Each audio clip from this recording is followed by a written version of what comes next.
So, isang malungkot na balita guys.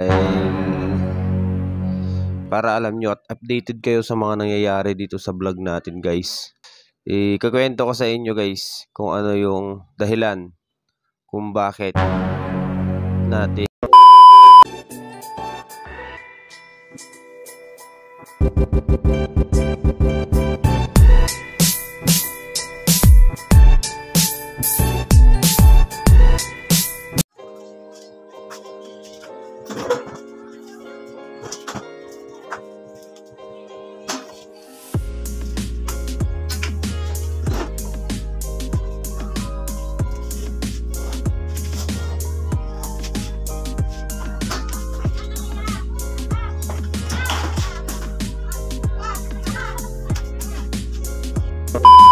So yun guys, kamusta kayong lahat? So bagong lahat ay dahil bagong taon ngayon ay mabatiin ko muna kayo ng Happy New Year. So makikita nyo naman guys sa ating thumbnail kung ano yung ating topic ngayong araw. So ayan si Nami, yan yung ating motor. So isang malungkot na balita guys dahil kailangan kong sabihin sa inyo tong balita na to. Kasi para alam nyo at updated kayo sa mga nangyayari dito sa vlog natin guys. So ayan yung motor natin. So pagmasdan nyo muna yung ating motor ngayon. So ikakwento ko sa inyo guys kung ano yung dahilan kung bakit natin i-let go or ibibenta guys si Nami. So yun guys, sa kadahilan ng medyo nagkakaproblema tayo guys dito sa ating motor. So hindi sa ano guys, hindi sa kanyang makina kundi sa kanyang papeles kumbaga. So itong motor na to guys is totally hindi talaga sa akin. So hindi ko ito nabili ng brand new at tumagal sa akin. So itong motor na to guys is nabili natin siya ng second hand. So bali nagkakaproblema siya sa papel, pero pwede naman siyang rehistro guys. Pwede siyang rehistro kasi meron siyang ORCR, kaya pwede siyang i-rehistro. So yun nga lang is medyo nagkakaproblema yung ating papeles guys ng motor natin, kasi yung CR niya ay Xerox, tapos yung DOS or yung deed of sale niya at saka ID is hindi ko pa nakukuha. So to follow pa lang daw yung kanyang DOS at saka ID ng first owner.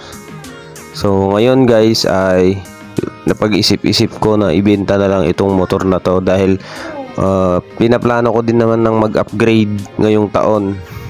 So pinaplano natin guys na mag-upgrade ng motor ngayong taon. So sana is kapag na-let go natin tong motor na to at nabenta natin is yun yung pandadagdag natin para makapag-upgrade tayo ng motor na iba. So itong motor naman na to guys is benta na hindi. So sa mga gustong bumili or hindi naman sa pilitan na ibibenta natin to, kasi sa mga may gusto lang bumili guys. So sinabi ko na yung issue. So, bahala na kayo kung saan nyo gagamitin, pero illegal naman to guys na nabili natin, no? So hindi siya makaisipin nyo is knockout tong motor na to. So hindi po, legal na nabili natin. So nagkataon lang na wala pa yung ibang papers nya, kaya papakawalan na natin siya. So kung mabenta okay, pero kung hindi is okay lang din naman kasi stock lang natin siya dyan. So kaya gusto ko na kasing mag-upgrade ng motor sa ngayon, kaya tinatry kong ibenta. Kung may mga gustong bumili, pwede kayong mag-PM guys dito sa ating YouTube channel. Yan, ilalagay ko na lang sa baba kung sino yung pwede nyong kontakin about dito sa motor na to. So itong motor na to guys is binibenta ko na. So sa mga gustong bumili, maaari kayong mag-message dyan sa ibaba. Around Pangasinan guys yung area. So sa mga gustong bumili, pwede nyo i-PM yung taong nakalagay dun sa baba.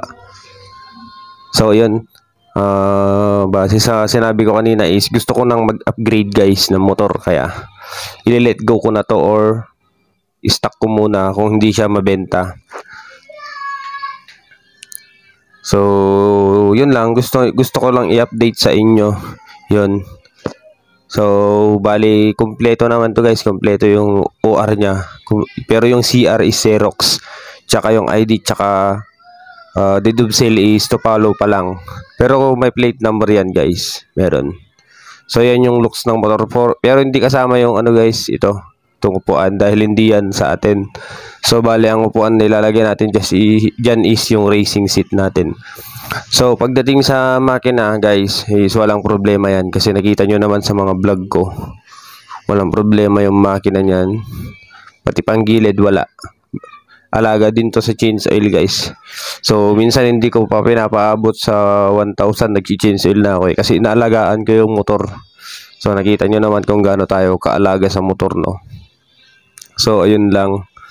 So kung may mga iba kayong katanungan guys about dito sa motor natin, pwede kayong mag-PM dun sa ibaba sa nilagay kong pangalan.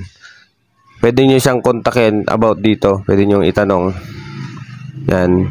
So bago ang lahat, pandarin muna natin para marinig nyo kung ano yung andar ng motor. So sariwang sariwa pa yan.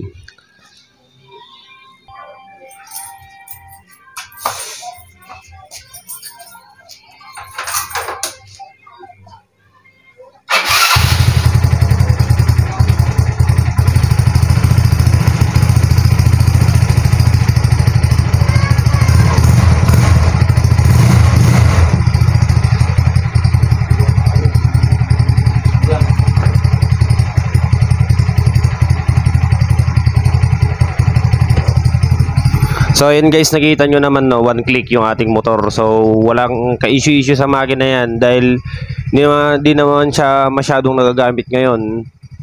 Then alaga pa sa change oil tong motor natin. Tahimik yung kanyang makina. Then nakaset dito sa gilid ng pulley, bago yung belt. Tapos lining, spring, center spring, bago lahat yan guys. So pwede kayong mag-comment dito sa ating YouTube channel kung gusto nyong bilhin yan guys. So yung asking price natin dito guys, bibigay 23k guys, 23k. So pwede kayong mag-comment dito. So kung may mga katanungan pa kayo guys dito sa ating motor, pwede kayong ulit mag-comment. Feel free guys to comment. So yun lang, dito na lang natin tatapusin yung ating vlog. So abangan nyo guys kung ano yung magiging resulta, kung mabibenta ba to or ikikip na lang natin siya. So yun lang, let's go.